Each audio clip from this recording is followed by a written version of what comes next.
네, 안녕하십니까. 구리중앙아카데미 신구약 파노라마반을 강의하고 있는 장영훈 목사입니다. 오늘 11번째 시간을 맞이했는데요. 강의에 들어가기에 앞서서 종강 공지에 대해서 좀 변경된 내용을 말씀드리도록 하겠습니다. 지난주에 제가 6월 15일 날 화요일 날 종강을 한다고 예고를 드렸는데요. 한 주 앞당겨서 오늘 종강을 하도록 하겠습니다. 그 이유는 저희가 한 학기 12주를 채워서 다음 주에 종강을 하려고 했는데요. 다음 주에 진도가 11기 상입니다. 그런데 1학기를 11기 상까지 하고 11기 하를 하지 않고 끝내면 내용의 흐름이 연결되어야 되는데 이렇게 끊기기 때문에 11기 상은 2학기 때 배우는 것이 나을 것 같다라는 판단 하에 사무엘상 하, 그러니까 오늘 사무엘 하를 하잖아요. 사무엘 하까지 하고 일단 종강을 하는 것으로 그렇게 결정을 했습니다. 한 주 더 일찍 끝나서 우리 성도님들은 아쉬울 수도 있을지 모르겠는데요. 어쨌든 그 진도를 그렇게 조정하는 것이 2학기 때 또 성경을 이해하는데 더 좋을 것 같아요. 그래서 그렇게 결정을 했으니까 양해해 주시기를 바랍니다. 그래서 오늘 사실상 1학기 종강입니다. 11주 동안 화요일 또 목요일 저녁마다 구리중앙 아카데미를 통해서 구약과 그리고 기독교 교리에 대해서 배웠는데요. 우리 성도님들 성경을 이해하고 또 우리 신앙에 큰 유익이 되었으면 좋겠습니다. 네, 어쨌든 오늘 마지막 종강이니까 또 힘을 내어서 또 유종의 미를 거둬야겠지요. 네, 오늘 강의한 띄워드리도록 하겠습니다. 네, 중앙아카데미 제11강 오늘은 1학기 종강을 하면서 사무엘 하를 배워보도록 하겠습니다. 개론적인 설명을 드리겠는데요. 명칭 저자 기록 연대는 지난주에 사무엘상을 배웠던 그 내용과 중복이 되겠습니다. 왜냐하면 이 사무엘하는 사무엘상과 본래 한 권이기 때문입니다. 그래서 이 명칭 저자 기록 연대는요.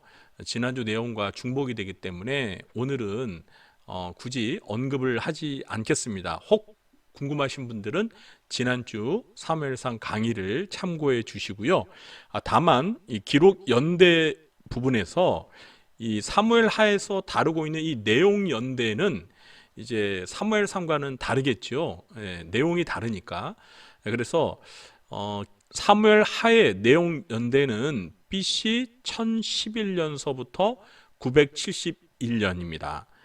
사무엘하가 이제 사울 왕이 죽고 다윗 왕이 이제 왕이 되어서 이스라엘을 다스리는 그 다윗 왕의 통치 40년 기간을 다루고 있기 때문에 내용 연대는 이렇게 바뀌겠습니다. 이 부분만 제가 추가적으로 설명을 덧붙이고요. 이제 오늘은 4번 기록 목적서부터 설명을 드리도록 하겠습니다.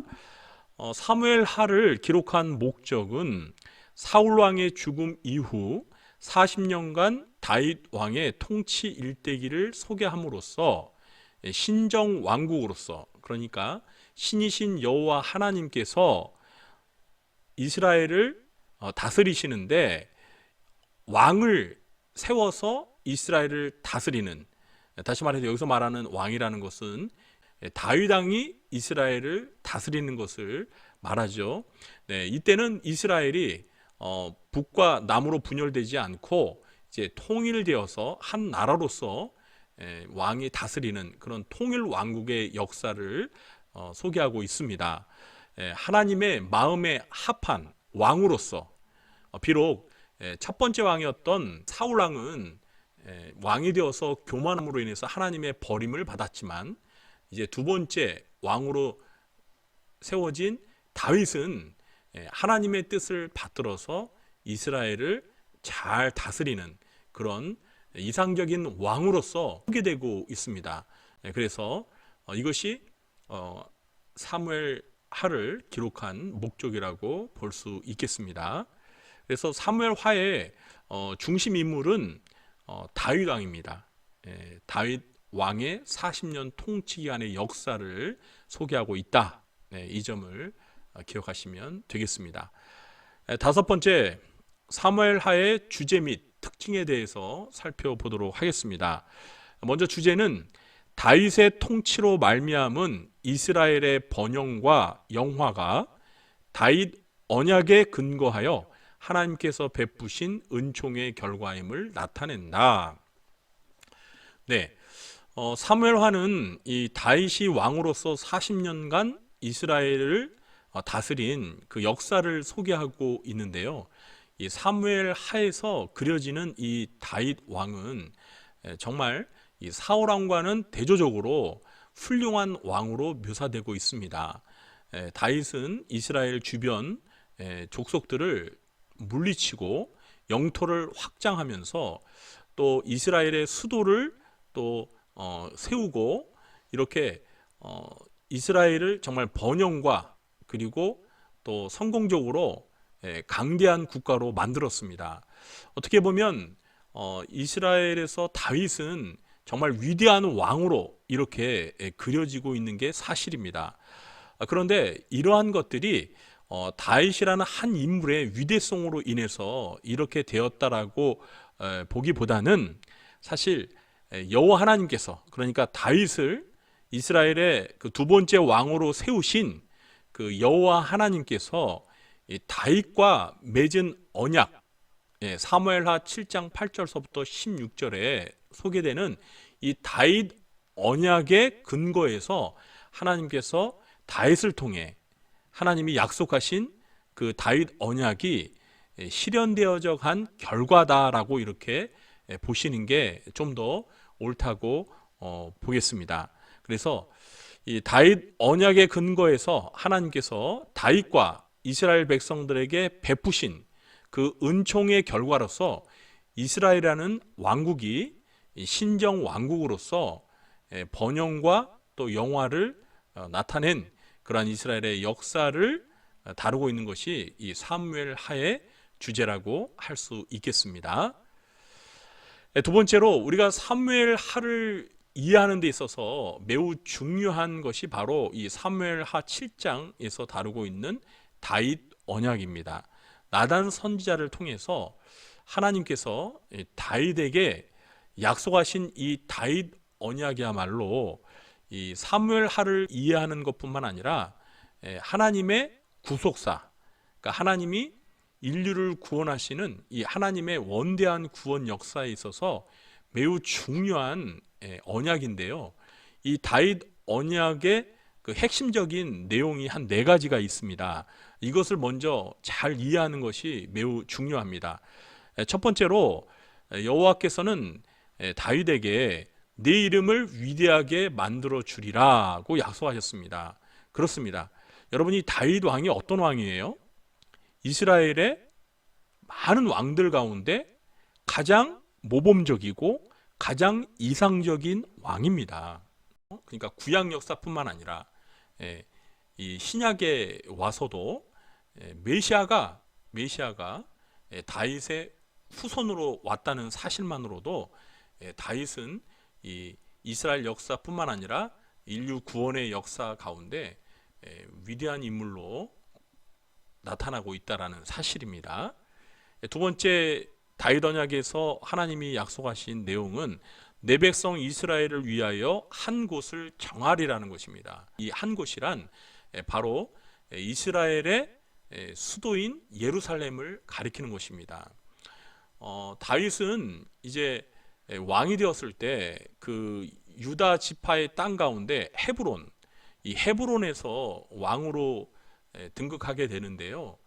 이제 그 헤브론이 이스라엘의 수도는 될 수가 없습니다. 그러니까 하나님의 계획은 예루살렘을 이제 이스라엘의 정식 수도로 세우고자 하셨습니다. 그런데 이 예루살렘은 다윗 왕이 예루살렘을 정복하기 전까지 이 가나안 족속 가운데 여부스 족속이 차지하고 있었던 성이었습니다. 그런데 이제 다윗이 여부수 족속을 몰아내고 이 예루살렘을 정복함으로 인해서 거기에 다윗 왕의 왕궁이 있는, 그러니까 다윗성이 세워지고, 그리고 이제 하나님께서 이 다윗 언약을 통해서 세 번째로 약속하신 것, 그러니까 여기 세 번째 약속 내용을 읽어볼게요. 내 씨가, 여기서 내 씨라는 것은 다윗의 씨로서 다윗 왕을 이어서 왕이 될 솔로몬 왕을 가리키는 것입니다. 내 씨가 내 이름을 위하여 집을 건축할 것이요. 여기서 말하는 집이란 여호와의 집, 다시 말해서 성전을 건축할 것이라는 겁니다. 본래는 다윗이 예루살렘에 이 왕궁을 세우고 나서 참 마음이 아팠습니다. 자기의 집인 왕궁은 세워졌는데 여호와 하나님의 법궤를 모실 성전이 없는 것을 안타까워해서 다윗은 예루살렘에 하나님의 집 성전을 세우고 싶었지만, 하나님께서는 다윗이 워낙 전쟁을 많이 하고 피를 흘린 그러한 왕이었기 때문에 다윗의 아들인 솔로몬이 다윗의 소원을 이루어서 하나님을 위하여 성전을 건축할 것이라는 그런 말씀을 약속으로 주셨습니다. 이것이 이제 다윗 언약의 세 번째 내용이고요. 그리고 마지막으로 네 번째는 내 집과 내 나라, 내 왕위가 영원히 견고하리라는 약속을 해 주셨습니다. 그런데 이 다윗 왕의 후손이 계속해서 왕이 되어 다윗의 왕위가 영원히 견고하리라는 이 약속은 사실 우리가 그 문자적으로 보면 이것이 이루어지지 않는 것처럼 보입니다. 왜냐하면 남왕국은 또 북이스라엘도 마찬가지고 이제 왕국이 통일왕국에서 남과 북으로 갈라지고 북이스라엘은 아수르라는 제국에 의해서 BC 722년에 망하게 되고, 이제 남유다마저 이제 바벨론에 의해서 BC 586년에 망하게 됩니다. 그러니까 이방 제국에 의해서 북과 남 모두가 멸망을 당하면서 그 다윗의 왕위가 사실 끊어졌잖아요. 그렇기 때문에 내 왕위가, 내 나라가 영원히 견고하리라는 이 하나님의 약속이 지켜지지 않은, 실현되지 않은 것처럼 보일 수 있습니다. 그러나 이 하나님의 약속은 사실 신약 시대에 다윗 왕의 후손으로 오실 메시아 예수 그리스도를 통해서 하나님의 나라가, 그러니까 민족적인 이스라엘 민족이라는 나라가 이어지는 것이 아니고 이제 메시아가 다스리시는 나라, 메시아 왕국, 다시 말해서 하나님의 왕국이 전 세계적으로 확장되면서 이 세상이 끝날 때까지, 아니 이 세상이 끝나고 나서 또 예수님이 재림하셔서 새 하늘과 새 땅에서 세우실 그 영원한 하나님의 나라를 통해서 다윗의 나라와 다윗의 왕위가 영원히 견고히 세워진다라는 그러한 약속이 실현되는 것으로 나타날 것입니다. 그래서 이 다윗 언약은요, 다윗 개인뿐만 아니라 또 이스라엘 민족, 이스라엘 나라의 어떤 그 왕국으로서의 존폐를 결정짓는 약속일 뿐만 아니라 더 나아가서 예수 그리스도를 통해서 하나님이 이 땅에 인류를 구원하시며 세워가실 그 영원한 하나님의 나라에 대한 비전을 제시하는 굉장히 중요한 언약이라고 할 수가 있습니다. 사무엘 하에 이 다윗 언약이 소개되고 있다는 이 한 가지 이유만으로도 이 성경 66권에서 사무엘 하가 차지하는 그러한 비중은 대단히 크다고 할 수 있겠습니다. 그래서 사무엘 하에서 다윗 언약을 이해하는 것은 구약 전체뿐만 아니라 신구약 전체를 이해하는데 매우 중요하다는 거, 이 점을 꼭 기억하시기 바랍니다. 세 번째로 이 사무엘 하는 크게 세 부분으로 구성이 되어 있는데요. 이따 아래에서 도표로 조금 설명을 드리겠습니다. 먼저 도표를 보지 않고 그냥 제가 내용을 좀 설명드릴게요. 먼저 이 사무엘 하는 1장서부터 10장에서 다윗의 승리에 대해서 다루고 있는데요. 다윗은 유다와 이스라엘의 왕으로, 맨 처음에는 이제 유다의 왕으로서 헤브론에서 이제 왕으로 등극을 합니다. 그런데 이 영역이 확장돼서 그 이스라엘 지파 전체, 그러니까 온 이스라엘의 왕으로서 이제 다스리게 되죠. 그래서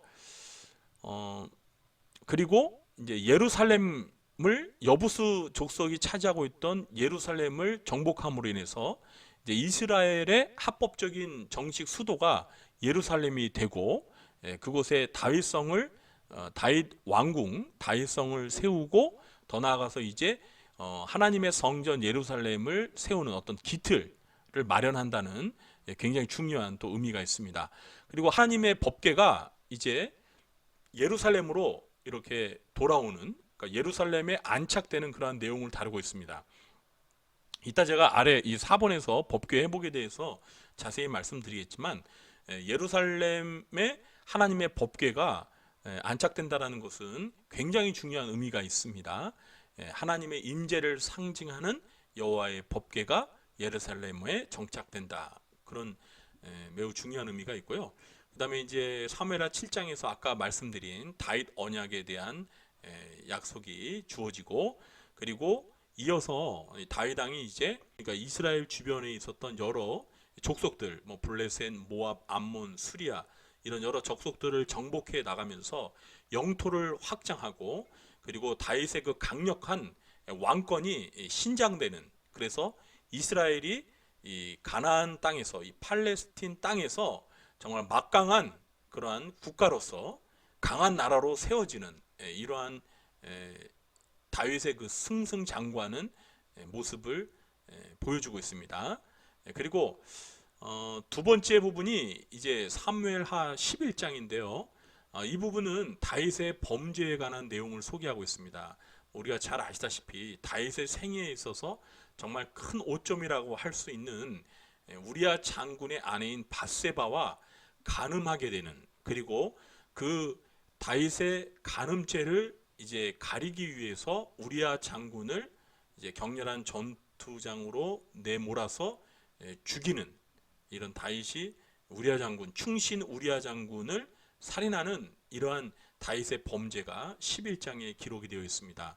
이제 그 가운데가 바로 이 11장에서 이 다윗의 범죄 사건으로 전과 이후로 나눌 수가 있어요. 그래서 다윗이 간음하고 살인죄를 범하기 이전에는 이제 승승장구를 해왔는데, 이제 11장에서 범죄를 하고 나서 12장서부터 24장까지 그 다윗의 범죄로 인한 후유증, 다윗이 물론 죄를 짓고 하나님 앞에 회개는 했지만 그 범죄가 낳은 그 죄의 결과들이 다윗의 생애에 있어서 다윗 개인뿐만 아니라 이스라엘에 큰 재난을 가져오게 되는 이러한 역사들을 기록하고 있어요. 그래서 다윗과 밧세바 사이에서 낳은 아기가 죽고 말았습니다. 이 죄에 대한 하나님의 징계의 결과였죠. 그리고 이어서 또 다윗의 아들 암논이 이제 다말이라는 누이 동생을, 물론 배다른 동생입니다, 연모해서 이제 강간을 저지르는, 그러니까 남매 사이에 근친상간이 이루어지고, 그리고 그 다말의 오빠인 압살롬이 이 암논에 대해서 자기 여동생을 강간한 것에 대해서 보복을 하고 암논을 살해하는, 그러니까 이 형제간에, 왕자들 간에 서로 죽이는 이러한 살인 사건이 벌어집니다. 그뿐만 아니라 다윗이 그렇게 아끼고 사랑했던 압살롬이 아버지 다윗 왕에 대해서 불만을 품고 반역을 하게 되고요. 그로 인해서 이 압살롬을 요압 장군이, 다윗의 군대 장관인 요압이 압살롬을 죽이는, 그러니까 다윗 왕에게 있어서는 자기가 사랑하는 아들이 죽게 되는 그런 슬픈 사건을 경험하게 되지요. 그리고 다윗이 인구 조사를 함으로 인해서, 그러니까 다윗 왕이 여호와 하나님을 믿고 의지하면서 나라를 다스려야 되는데, 그 전쟁에 나아갈 그 군대, 군사력의 어떤 힘을 자랑하고 그것을 확인하기 위해서 인구조사를 실시한 결과 하나님께서 이스라엘 땅에 재앙을 내려서 온욕으로 인해서 이스라엘 백성 7만 명이 희생을 당하는 이런 사건도 소개되고 있습니다. 그리고 네 번째로 이제 법궤 회복인데요. 아까 말씀을 드렸던 것처럼 우리가 사사기를 통해서 또 사무엘상을 통해서 이 이스라엘이 하나님의 법궤를 블레셋에 빼앗기게 되죠. 그랬다가 이제 다시 되찾게 되는데 되찾은 다음에도 이 하나님의 법궤가 기럇 여아림에 20년 동안 머물러 있었습니다. 그래서 어떻게 보면은 하나님의 법궤가 방치되어 있었던 것이죠. 그런데 이제 다윗이 예루살렘을 정복함으로 인해서 예루살렘에 왕의 궁이 세워지고 또 그곳에서 이제 하나님의 성전이 세워지기 전에 그러니까 예루살렘 성으로 하나님의 법궤를 모셔서 안착시킴으로 인해서 비로소 이스라엘이 정치적으로뿐만 아니라 그리고 영적으로 이제 하나의 그 국가로서의 면모를 갖추게 되는 아주 매우 그 중요한 그러한 사건이라고 할 수 있는 이 법궤의 그 반환과 회복, 이것을 우리가 또 사무엘하를 보면서 매우 중요한 의미 있는 사건으로 파악해야겠습니다. 다음은 두 번째로 사무엘하와 관련된 지리적 배경과 도표에 대해서 설명을 드리도록 하겠습니다. 먼저 도표에 대해서 설명을 드리겠습니다. 이 도표는 사무엘하 전체 내용을 한눈에 볼 수 있는 도표인데요. 아까 제가 사무엘하는 크게 세 부분으로 나눠진다고 그랬죠. 먼저 다윗의 승리와 두 번째는 다윗의 범죄, 그리고 다윗의 재난, 이렇게 셋으로 나눌 수 있다고 했잖아요. 그래서 1장서부터 이제 10장까지 이 다윗이 승승장구하는 모습을 정치적인 승리, 영적인 승리, 군사적인 승리, 이 세 가지 승리의 모습으로 기술하고 있어요. 그래서 이 정치적인 승리라는 것은 이제 다윗이 유다 지파의 땅인 헤브론에서 이제 유다를 다스리는 왕으로서 7년 반 동안 나라를 통치하다가 이제 온 이스라엘 전체 온 이스라엘의 왕으로서 예루살렘에서 33년 동안 나라를 다스린, 그래서 전체적으로 약 40년 동안 왕으로서 통치한 이런 역사를 사무엘하가 소개하고 있는데, 바로 이 정치적 승리라는 것은 이제 유다와 이스라엘의 왕으로서 이제 등극하게 되는 그 내용을 말하는 것이고, 영적인 승리라는 것은 이제 하나님의 법궤가 예루살렘에 안착하는 그런 내용입니다. 그리고 군사적인 승리란 이제 이스라엘 주변에 있었던 여러 그 민족들을 전쟁을 통해서 다윗이 그들을 물리치는 그러한 내용들을 소개하고 있는 것입니다. 그런데 11장에 와서 다윗이 간음죄와 살인죄를 범함으로써 하나님의 말씀에 불순종해서 이 이전까지는 이렇게 승승장구하는 그러한 성공에 관한, 승리에 관한 역사가 기록되었다면, 이제 11장 이후에 12장서부터 24장까지 다윗 집안뿐만 아니라 이스라엘 왕국 전체에 이 죄에 대한 하나님의 징계, 하나님의 심판으로 인해서 재난과 고난과 불행이 계속되는 이러한, 어찌 보면 다윗 왕의 실패 역사가 소개되고 있습니다. 그러나 분명한 것은 이 7장에서 하나님께서 다윗과 맺으신 그 언약을 다윗이 비록 범죄하였음에도 불구하고 하나님께서 신실히 지켜가시는 그러한 역사를 우리가 또 확인할 수 있습니다. 그래서 이 도표만 보더라도 사무엘하 전체의 내용이 한눈에, 그 흐름이 한눈에 들어온다고 할 수 있겠죠. 자, 그리고 그 아래 두 개의 지도를 소개하는데, 이 왼쪽에 있는 이 지도는 다윗이 도읍을 정한, 그러니까 수도를 정하는 그 과정을 설명하고 있습니다. 먼저는 이제 다윗이 이 유다 지파에 있던 땅 헤브론에서 왕으로 기름 부음을 받아서 약 7년 반 동안 이 헤브론에서 유다를 다스렸습니다. 그러다 그러니까 온 이스라엘의 왕으로서 이제 예루살렘을 정복하고 온 이스라엘의 왕으로서 추대됨으로 인해서 이 예루살렘에서 34년 동안 왕으로 통치하는, 그래서 헤브론에서 7년 반과 그리고 이 예루살렘에서 33년을 왕으로, 그러니까 약 40년, 만 40년 넘게 이스라엘 왕으로서 나라를 다스리는 그러한 내용이 이제 이렇게 수도를 중심으로 또 볼 수가 있겠습니다. 그리고 이 옆에 그림은 이제 다윗 왕국의 그림인데요. 그러니까 우리가 다윗 왕은 정말 전쟁을 잘하는 왕이었습니다. 그래서 이스라엘의 영토가 굉장히 확장되는 그런 데 공헌했던 왕이었죠. 그래서 이 다윗 왕이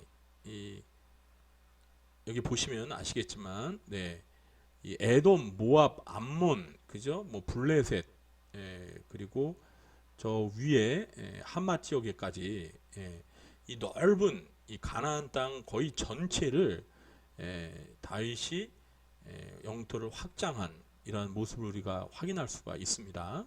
이것이 이제 다윗의 아들인 솔로몬 왕 때까지 이어지다가 그만 솔로몬 왕 이후에 이스라엘 나라가 북과 남으로 이렇게 분열되는 그러한 또 안타까운 역사가 기록되는데요. 다윗 왕은 이렇게 강력한 그 왕권을 바탕으로 해서 정치적으로, 군사적으로, 영적으로 이스라엘의 전성기를 가져온 그런 훌륭한 위대한 왕으로 사무엘하에서 그려지고 있습니다. 다음은 세 번째자 마지막으로 각 장별 내용 요약에 대해서 간단히 설명드리도록 하겠습니다. 사무엘하는 전체가 24장으로 되어 있습니다. 사무엘상은 전체가 31장인데요. 사무엘상보다는 내용이 좀 적습니다. 1장서부터 24장에 대한 내용 요약을 이렇게 간단히 제가 정리해서 적어 보았는데요.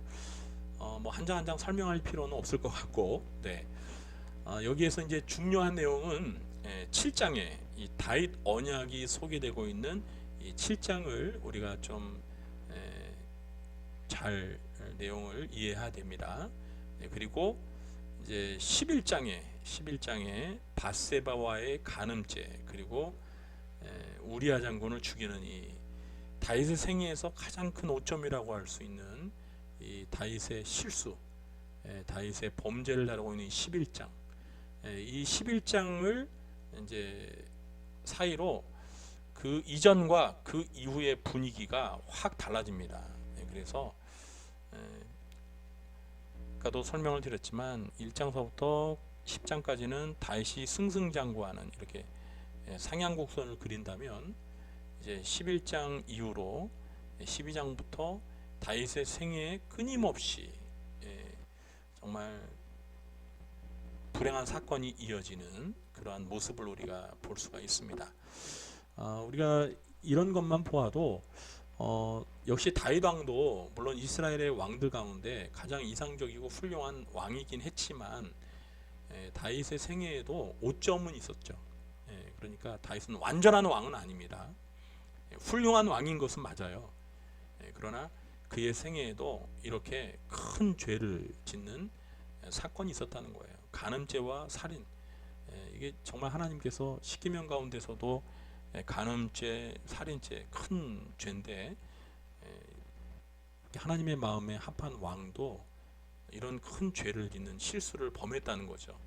그러나 이제 다윗은 하나님 앞에 시편 51편에서 철저히 참회하고 죄를 회개했고, 이런 큰 죄도 하나님 앞에 회개했을 때 하나님께서 그 죄와 허물을 용서해 주시고 은혜를 베풀어 주셨다라는 사실, 이것이 또 우리 죄인인 우리들에게 또 한편으로는 위로가 됩니다. 그러니까 우리도 다윗처럼 비록 구원을 받았어도 여전히 죄를 짓고 또 하나님의 뜻에 반역하는 그러한 실수를 저지르는데, 그럴 때마다 우리가 하나님 앞에 진정으로 죄를 자백하고 용서를 구하는 회개를 하게 될 때 하나님께서는 그 상한 마음을 하나님께서 긍휼히 여기시고 용서를 베푸신다라는 이런 사실을 우리가 또 확인할 수도 있겠습니다. 어쨌든 다윗이 이 죄를 지음으로 인해서 그 죄값을 그 후세에 계속 치르게 되는 이런 또 안타까움은 있게 됩니다. 그러니까 죄를 회개하고 용서는 받았지만 그 죄의 후유증이 남게 된다라는 사실은 우리가 부인할 수가 없습니다. 그렇기 때문에 가능하면 우리는 죄를 멀리하고 죄를 안 지으려고 노력하는 것이 매우 중요한 것이죠. 네, 그래서 여기에 24장까지의 내용을 이렇게 정리를 했는데요. 네, 거듭 말씀드리지만 우리 성도님들께서도 직접 읽어보시고 사무엘하의 내용을 직접 확인해 보시는 그런 시간을 꼭 가져보시기 바랍니다. 오늘 여기까지 하도록 하겠습니다. 이제 오늘까지 이렇게 하고 이제 방학에 들어가는데요. 2학기는 이제 9월에 시작할 겁니다. 그러면 이제 6월, 이제 7월, 8월 이렇게 이제 무더운 여름에 방학하는 동안 한번 유튜브에 올라와 있는 이 중앙 아카데미의 신구약 파노라마반의 그 강의 11번의 강의를 한번 여러분께서 다시 복습하시면서 그동안 배웠던 내용들을 한번 잘 정리해 보시는 시간을 가졌으면 좋겠어요. 방학이라고 해서 그냥 푹 쉬지만 마시고요. 또 성경을 읽으면서 복습도 하시고 또 2학기 때 다루게 될 내용들 이제 열왕기상서부터 역대기로 이렇게 넘어가는 그 이스라엘의 왕국 역사, 이 분열왕국의 역사, 이 내용은 많은 왕들이 등장하기 때문에요. 우리가 한번 봐도 또 까먹고 이걸 잘 이해한다는 게 쉽지가 않습니다. 그러니까 이번 방학 동안에 이스라엘의 역사에 관해서 여러분들께서 한번 정독을 해보셔서 나름대로 한번 미리 예습해보는 그런 시간을 가졌으면 좋겠습니다. 네, 1학기 동안 열심히 들으셔서 감사하고요. 이제 방학 동안에도 우리 성도님들께서 하나님의 말씀을 가까이 하시면서 영적으로 재충전하시고 또 2학기를 잘 준비하는 그런 시간으로 의미 있게 활용하셨으면 좋겠습니다. 열심히 들어주셔서 감사합니다. 그럼 저는 방학을 마치고 2학기 때 또 다시 찾아뵙도록 하겠습니다. 네, 감사합니다.